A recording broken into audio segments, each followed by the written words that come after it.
நீ அவன் மேல நிக்கிற மாதிரி பாக்குற, அவன் ஓங்கி நிக்கிற மாதிரி பாக்குற. இப்போ அவன் பணத்தை வச்சு, அவன் திமிர வச்சு, அவனுடைய ஜாதியை வச்சு, இல்ல அவனுடைய படிப்பை வச்சு அவன் ஓங்கி இருக்கிற மாதிரி. ஆனா அவன் உனக்கு கீழே பாதப்படியா வருகிற அளவுக்கு நான் சொல்லல, உன் பைபிள் சொல்லுது. என் பைபிள் எனக்கு சொன்னா அது எனக்கு சொந்தம். உன் பைபிள் உனக்கு சொன்னா உனக்கு சொந்தம். நம்புறவங்க கொஞ்சம் பேராச்சு இருப்பீங்க தானே? என்ன பாருங்க பாப்போம். அப்போ அந்த வசனத்தை எனக்கு சின்னதிலே ஓரளவுக்கு தெரியும் சண்டே ஸ்கூல்லே. ஆனா ஆண்டவர் கொஞ்ச நாளைக்கு முன்னாடி தான் வெளிப்படுத்தினார். கொஞ்சம் பேருக்கு, உண்மையா என்ன நம்புகிற பிள்ளைகளுக்கு, ரொம்ப சத்துருக்களால பாதிக்கப்பட்டவங்க, ரொம்ப மன வேதனை அடைஞ்சவங்க, ரொம்ப மனசு ஒடிஞ்சவங்களுக்கெல்லாம் அதே சத்துருக்களை வெறும் ஒரு பாதப்படியா வைக்க மாட்டேன், நிறைய படிகளாக்கி. இல்லையே வேற மாதிரி கை தட்டணுமே. படி எடுத்த உடனே மேல போக முடியாத. நீ நினைக்கிற உன் நண்பர்கள் தான் கொண்டு போவாங்கன்னு, உன் நண்பர் கொஞ்சம் தான் கொண்டு போவாங்க. ஆனா உன் சத்துரு தான் ஒசரத்துக்கு கொண்டு போறான். ஐயோ, கையை தட்டி இருக்கணுமே.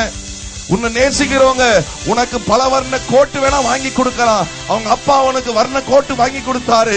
ஆனா சத்துருக்கள் தான் அவனை அரண்மனை வரைக்கும் சம்பாரி. சத்துருக்கள் தான் அவனை அரண்மனைக்கு கொண்டு போகிற அளவுக்கு. புரிஞ்சவங்க மட்டும் கை தட்டும் போது, my God, am I talking to the real people?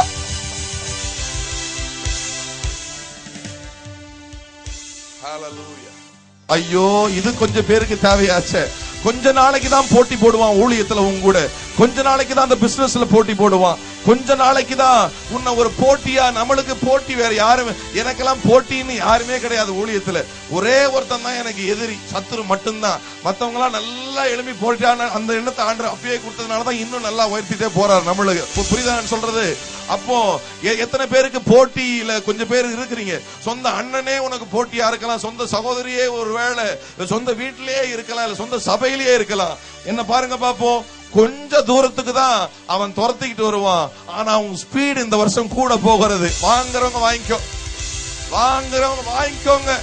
கொஞ்ச தூரத்துக்கு தான் குலைச்சுக்கிட்டு வருவான், கொஞ்ச தூரத்துக்கு தான் சத்துருக்களை போல நிப்பான். ஆனா கொஞ்ச நாள்லயே ஆண்டவர் அவனை உன் பாதப்படியாய் மாற்ற வாங்கிறவங்க. ஐயோ, புரியலையா? இது கொஞ்சம் பேருக்கு தேவை. என்ன பாருங்க பாப்போம். காலை வச்சிட்டா ரொம்ப நோகடிக்கப்பட்டவங்களாம் பாருங்க, அதே சத்ருவை பாலிஷ் போட விடுவாரு. அதே சத்ருவை போடுற சைடுல உன்னை பளபளன்னு. ஆமா, நான் உபத்திரவப்பட்டது நல்லது, அதனாலதான் வேதத்துல போடப்பட்டிருக்கிறது. அந்த தீர நான் கடந்து போனது நல்லதுதான். வெளியில வரும்பொழுது நான் பொன்னாய் விளங்கும். அதே போலதான் அந்த சத்ருவை வச்சு உன்னை பாலிஷ் பண்ணுவாரு ஆண்டவர். நம்புறவங்க எல்லாரும் இருக்க மாட்டீங்க, கொஞ்சம் பேராச்சும் இருப்பீங்க தானே. பிசாசு அலற மாதிரி கைய தட்டை.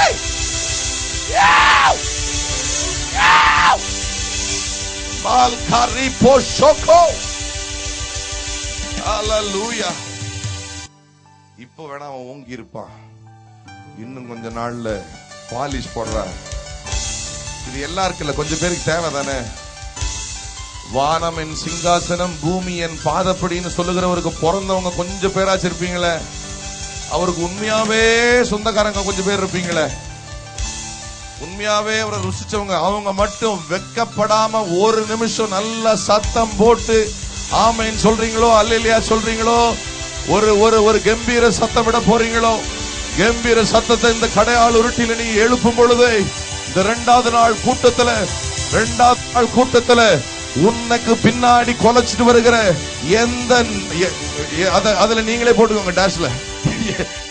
எந்த மனுஷனோ எந்த மனுஷியோ அவன் பெரிய படிப்பு படிச்சிருக்கலாம், பணக்காரனா இருக்கலாம், பெரிய ரவுடியா இருக்கலாம், கர்த்தர் உன் பட்சத்தில் இருந்தால் உனக்கு விரோதமாய் எழும்புகிறதை யார்? அவன் என்ன வேணாலும் பேசட்டும், அவன் பேசதான் கர்த்தர் உன்னை உயர்த்த போகிறார். அவன் உனக்கு பின்னாடி கும்பல் சேரதான் நீ சிங்கிளாவே கம்பீரமாய் சிங்கம் போல நடந்து போகிறாய். நம்புற தேவ பிள்ளைகள் வந்திருப்பீங்க தானே, சகோதரிகள் வந்திருப்பீங்க தானே.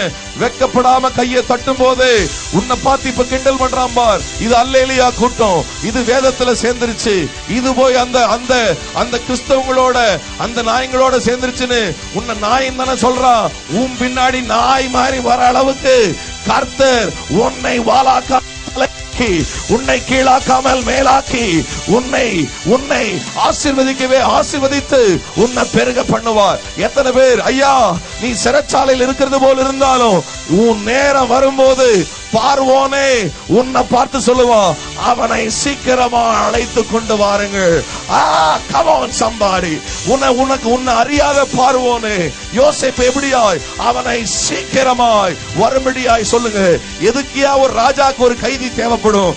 ஏன்னா அந்த கைதிக்குள்ளாக இருந்தவர் மகா பெரியவராய் இருந்தார். நீ சின்னவளா இருக்கலாம், சின்ன குடும்பத்துல பிறந்திருக்கலாம், ஏழை குடும்பத்துல பிறந்தது போல இருக்கலாம், பெரிய படிக்காத பெற்றோருக்கு பிறந்தது போல இருக்கலாம். ஆனா உனக்குள்ளாக இருக்கிறவர் அவர் பயங்கரமானவர், அவர் அற்புதமானவர், அவர் அதிசயமானவர், அவர் ஆச்சரியமானவர், அவர் ஐயோ வேற எத்தனை பேருக்கு புரியுது நான் சொல்றது?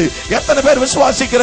இந்த காலத்துல கர்த்தர் அசைக்க வேண்டியது அசைப்பார். ஆகாய் 2வது அதிகாரத்தில் 6வது வசனம் சொல்லுகிறது, in a little while once more. அழகா போட்டிருக்கும், இன்னும் கொஞ்ச காலத்தில் இன்னொரு தரம். சத்தமா சொல்லுங்க, எல்லாரும் சொல்லுங்க, இன்னொரு தரம். சத்தமா சொல்லுங்க, இன்னொரு தரம். சத்தமா சொல்லுங்க, இன்னொரு தரம். சத்தமா சொல்லுங்க, இன்னொரு தரம். எத்தனை பேர் ஆண்டவர் உலுக்க வேண்டியதை இன்னொரு தரம் உன் குடும்பத்துக்காக, உன் நியாயத்துக்காக, உனக்கு கிடைக்க வேண்டிய நீதிக்காக ஏற்கனவே எத்தனை முறை உலுக்கி இருக்கிறார் உனக்காக? எத்தனை பேர் ஆசைப்படுற இன்னொரு தரம் ஆண்டவர் உலுக்க வேண்டியதை உலுக்குனா எனக்கு சேர வேண்டியது சேரும், உலுக்க வேண்டியதை உலுக்குனா போக வேண்டியது போக. நம்புறவங்க மட்டும் கை வலிச்சாலும் பரவாயில்ல, அத்தனை வலியை தாங்கின என் இயேசுவை உயர்த்த என் கை வலி என்ன அப்படின்னு நம்புறவங்க மட்டும் 6 நிமிஷம் கையை தட்டும் போது உனக்காக அசைக்க வேண்டியதை கர்த்தர் அசைக்கட்டும். once more, once more. இன்னொரு தரம், இன்னொரு தரம். அடுத்த வருஷம் அல்ல, 2017 பிப்ரவரியிலே அசைப்பார நம்புறவங்க கொஞ்சம் பேர் ஆச்சரிப்பீங்க. அவங்க மட்டும் வெட்கப்படாம கையை தட்ட. My God, I feel an anointing. Hallelujah.